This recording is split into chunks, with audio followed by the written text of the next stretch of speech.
मुल्क में जारी सियासी अदम इस्तेकाम और माशी बहरान की मौजूदा सूरत-ए-हाल में शहबाज शरीफ की वजारत उज़्मा के बाद आसिफ अली ज़रदारी का बतौर सदर इंतखाब अहमियत का हामिल है, क्योंकि आईनी एतबार से मुल्क के दो सबसे बड़े ओहदों पर अब दो ऐसी शख्सियात बरजमान हैं जिन्हें उनकी मुफाहमती और अदम टकराव की पॉलिसी की वजह से जाना जाता है। और इसीलिए अब ये सवाल अहम है कि क्या ये नया सेटअप मुल्क को सियासी और माशी दलदल से निकालने में कामयाब हो सकेगा या नहीं, वो भी ऐसे वक्त में कि जब इस सेटअप की साख पर कानूनी, सियासी और अखलाकी तौर पर संजीदा सवाल उठ रहे हैं। अहम बात यह कि 18वीं तरमीम के बाद वैसे तो सदर मुमलिकत का ओहदा अलामती हैसियत रखता है जिसका पॉलिसी या फैसला साजी में कोई अमल दखल नहीं होता, लेकिन हालिया इंतखाबात के बाद जिस तरह नून लीग और पीपल्स पार्टी समेत दीगर जमातों के दरमियान इख्तिदार की तकसीम हुई है, उसमें सदर ज़रदारी का सदर मुमलिकत बनना अहम है। अहम बात यह है कि आज जब आसिफ अली ज़रदारी भारी अक्सरियत के साथ सदर मुंतखब हुए हैं तो नून लीग और पीपल्स पार्टी इत्तेहादी हैं, मगर आसिफ ज़रदारी जब 2008 से 2013 तक पहली बार सदर बने थे उस वक्त वफाक में पीपल्स पार्टी की हुकूमत थी और नून लीग अपोजिशन में थी,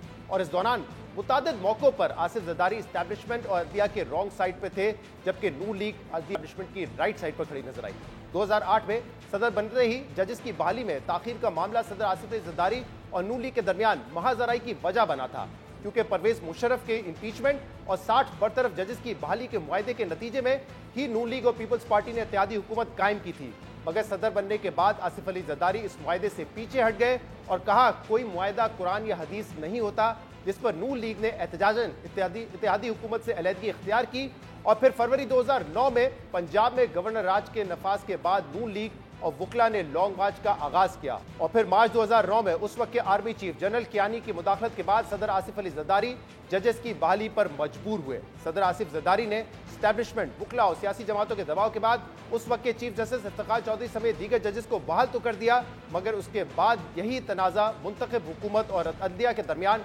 महाजराई और जुडिशल एक्टिविज्म के नए दौर की इब्तिदा की वजह बना। जस्टिस इफ्तिखार चौधरी ने अपनी बहाली के बाद 79 सुमोटो केसेस लिए थे, जिसने हुकूमत को अमली तौर पे मफलूज करके रख दिया था। इसी दौरान सुप्रीम कोर्ट ने एनआरओ के कानून को कलअदम करार दिया था, जिसके बाद स्विस हुकाम को सदर आसिफ अली ज़रदारी के खिलाफ खत ना लिखने के मामले पर एक नई कानूनी जंग शुरू हुई, जिसके नतीजे में यूसुफ रजा गिलानी को तौहीन अदालत की सजा में वजारत उज़्मा से हाथ धोना पड़ा था। अदलिया से महाजराई के अलावा मेमोगेट स्कैंडल सदर आसिफ अली ज़रदारी और उस वक्त की मिलिट्री एस्टैब्लिशमेंट के दरमियान कशीदगी की एक और वजह बना था। कहा जाता है कि उस वक्त आसिफ अली ज़रदारी इस हद तक दबाव में थे कि वो रात को सोते हुए अपने सराहने बंदूक रख के सोया करते थे। मगर मेमोगेट स्कैंडल की तहकीकात के लिए बनने वाले सुप्रीम कोर्ट की कमीशन, जिसकी सरबराही जस्टिस काजी फायज ईसा कर रहे थे, उन्होंने इस मामले में हुसैन हक्कानी को रियासत से गद्दारी का मुर्तकब ठहराया था, मगर आसिफ अली ज़रदारी को क्लीन चिट दी थी। और अब वही जस्टिस काजी फायज ईसा बतौर चीफ जस्टिस पाकिस्तान कल आसिफ अली ज़रदारी से सदारत का हल्फ लेंगे।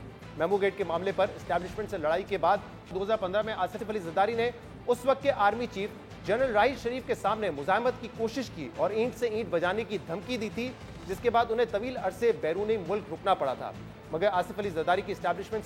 से मुज़ाहमत की शायद ये आखिरी कोशिश थी, क्योंकि उसके बाद से आसिफ अली ज़रदारी ने एस्टैब्लिशमेंट से मुफाहमत और अदम टकराव की जो पॉलिसी शुरू की है वो आज तक जारी है। इसके अलावा आसिफ ज़रदारी के पहले दौरे सदारत का सबसे बड़ा कारनामा 18वीं तरमीम है, जिसमें आइन की 102 दफात में तरामीम करके सदारती इख्तियारात को पार्लियामेंट और वफाकी इख्तियारात सूबों को मुंतकिल किए गए। और पीपल्स पार्टी आज भी आसिफ ज़रदारी के इस इक़दाम का सबसे ज्यादा क्रेडिट लेती है। 1988 से सियासत का आगाज करने वाले आसिफ ज़रदारी ने अपने 36 साल सियासी कैरियर में कई ऊंच नीच का सामना किया है। वो करप्शन के जमात में 11 साल जेल में भी गुजार चुके हैं। सियासत में कोई उन्हें मुफाहमत का बादशाह कहता है तो कोई उन्हें मफादात का बादशाह कहता है, लेकिन अब उनको और हुकूमत को दो बड़े चैलेंजेस का सामना है, एक माशी और दूसरा सियासी। और मसला यह है कि आज की सूरत हाल में ये दोनों मसाइल एक दूसरे के आमने सामने खड़े हैं। एक तरफ तो हुकूमत को निजकारी, टैक्स नेट में इजाफे, गर्दिशी कर्जे पे काबू और बैरूनी अदायगियों के बहरान समेत कई माशी चैलेंजेस का सामना है, जिसके लिए सियासी इस्तेकाम और सियासी जमातों और इदारों को एक पेज पर होने की जरूरत है।